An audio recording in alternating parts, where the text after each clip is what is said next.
For those of you who don't know, Planet Coaster is a game that was released in 2016 by Frontier Developments, who you might recognise from Jurassic World Evolution and Planet Zoo, its more recent sequel. And of course, in this short review I will be assessing, does it still hold up? So to get into some of the pricing side of things, for PC, which you can download from the gaming engine Steam, which of course is a free download and free sign up, that will give you a 90% very positive review. Of course, this is its founding platform. This is where you'll find it first. And of course, this is the sort of place where most of the player base is found, as of course, it does have the Steam Workshop and more of the social opportunities on it. But it will also set you back £29.99 unless you do, of course, get it on sale from an external buyer or from a gaming store in a physical copy. And then for the other two consoles, which you have in Xbox, where you'll find a 3.8 star review. And of course, this is going to be explained in the upcoming pros and cons section because there is actually a relatively good reason for it. I do actually have both the PC and Xbox version of Planet Coaster, and I have to say the PC one is overwhelmingly better. And of course, some of the points raised are quite reasonable for why the Xbox version is a little bit worse than the PC one, and this will set you back £39.99. For PlayStation, on the website you cannot find the reviews because I only have an Xbox, and of course it will set you back once again £39.99. That is of course unless you buy it on sale or somewhere else, but unfortunately these two console games rarely ever get put on sale really because Frontier, unlike other companies, doesn't really do bulk sales like you'll normally see with things like Bethesda and other gaming companies such as Ubisoft. For the DLC, which I believe there is around 9 of them, this is the main DLC because there is some to build like specific items such as the Back to the Future DeLorean and also the Monsters car. So you have the Adventure Pack at $10.99, this was one of the first DLCs released in 2017. The Classic or Magnificent Rides Pack, they will both cost you £10.99. The Spooky Pack is $7.99. The Vintage Pack is $7.99 again, and the Ghostbusters Pack is $10.99. And to finish it all off, the Studios Pack is $7.99. In my opinion, the Ghostbusters and Studios Pack I've probably got the most out of because you do get some really nice animatronics. In the Studios Pack, you don't really get any ride apart from the Studio Tour and also the sort of mechanical arm style ride. You do get a few other ones like a flat ride that's sort of like the Tower of Terror drop tower. But I do believe some of the set pieces in this are really great, and the Ghostbusters Pack I find is really enjoyable, really fun, and it comes with a separate story mode as well. But the rest of them basically come with lots of scenery, some rides, and different shops and decorations, and also along with it the prefabs and all of the pre-built different stuff within them. And I do think these are actually decently reasonable prices, and I'll get into why I do believe the DLC are a really good thing. Of course, one of the reasons why the Xbox version got rated down so low is because actually people are complaining about the fact there's DLC, but I'll get into why that doesn't really matter. So for the pro side of the game, of course there is great audio and graphics, particularly in the operations of the ride. You can definitely hear the difference between the different rides and the chain lifts and the drive tyres, and I think it's really great that they've done that, and the graphics of course have that traditional Planet Coaster style. You also have a wide variety of rides at the base game, whether that be a flat ride, a roller coaster, a track ride or a water ride. You have a wide variety of things in that offering, and of course you do have a lot of shops and scenery included as well. So there is also a lot of prefabs and also pre-built scenery for beginners because of course I'll get into the side of how easy it is to build in a minute.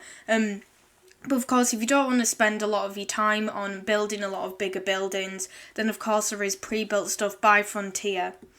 There is also engaging simulation too, watching the reactions of guests. You can also ride the rides that you built or the pre-built ones, including the flat rides too. And you can also go into the viewpoint of any one of your guests as well, and your avatar can also visit your park as well. And I do think it's quite a nice sort of atmosphere and it's very lively. There is also fun management options and scenarios. Of course, you can do different scenarios based on different parks, which Frontier has designed themselves. And of course, you do challenges, and you can also do a management mode where you start with any sort of amount of money. You choose if you want it to be a lot or a little, and then you build your park up from there.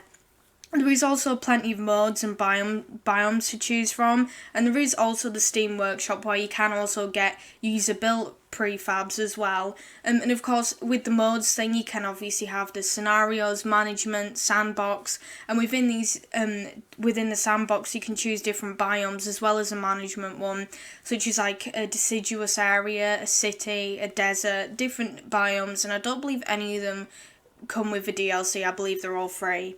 Each DLC does also have lots of content and its own purpose. The game doesn't actually depend on it. So, of course, if you do want a certain, look to your park, if you want a very vintage park, it would help to get the vintage pack because it comes with very specific items for it. But you can, of course, utilise some of the base game content for stuff like that. Of course, I bought it when it originally came out. And of course, I waited a year until there was a DLC that came out. And of course, I bought it because I wanted to see how it would work with the game. And you don't actually need it unless you're doing this very specific thing. But of course, it's always nice to have that additional content and some of the additional rides, particularly in the World's Fair pack, which I realise I've actually forgotten to put on the list, which, my bad. For the con side of the game, of course, it can be tricky to learn how to build. Building can be quite hard unless you do use some of the snapping tools, and obviously you can use the prefabs. And it is also moderately challenging to learn how to make smooth courses, learning how to use embankments and the sort of physics of different coasters. Sometimes that can be a bit hard, but like I said, always prefabs there to lean on. The console edition does have a build limit and it does cost £10 more to buy the game. So that's a bit disappointing that they do actually have the build limit. I've never really encountered too much of an issue with it, but it does, it's always in your mind about, the paths. How many paths do I have? Because that impacts the build limit, and it does get very annoying, suggesting that you can always just put more storage into your Xbox. That is always a very annoying thing, having to be capped on your imagination. Also, the console controls aren't that intuitive. The ones on PC are a lot easier. Of course, you don't have that many buttons on a controller, so of course, that's a given. But, it makes it less user-friendly. So, is it worth a buy? I do believe very much that it is. It does have some really great building opportunities, to do with shops and, just scenery in general. You also have some really great ride offerings, whether it be flat rides or coasters, and it's also got really great designs, and you can customise just about every inch of it, really. You can customise how fast the chain lifts go, you can customise the colour of the trains, even the ride operator, you can customise the colour of everything on that character.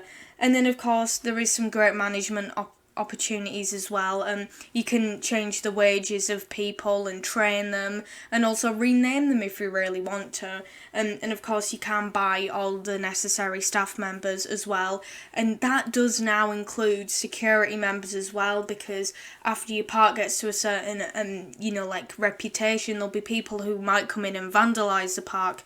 Of course, you can turn all of this stuff off in settings, and they do make sure that you can change your game as much as you want. It's very much an open sandbox where you can adjust the settings to your liking and tweak your park however much you want, including the terrain and the colour of it as well.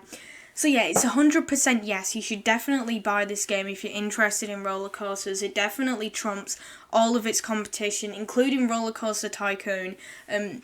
Because, of course, Roller Coaster Tycoon World, as anyone who bought it knew, it didn't turn out to be great. When I got it, and I was so excited about, getting my hands on it, because I hadn't actually seen any videos of it beforehand, was very disappointed to find that it doesn't run. So, yeah, stay away from stuff like that. And also, No Limits is more complicated, and it isn't as, engrossing and, you know, atmospheric as Planet Coaster is, and it's more for die-hard coaster fans, but this is definitely a lot easier. It's easier on the eyes, and also if you don't want to build parks and you just want to ride roller coasters, there's always full-scale parks already on the Steam Workshop that you can definitely check out.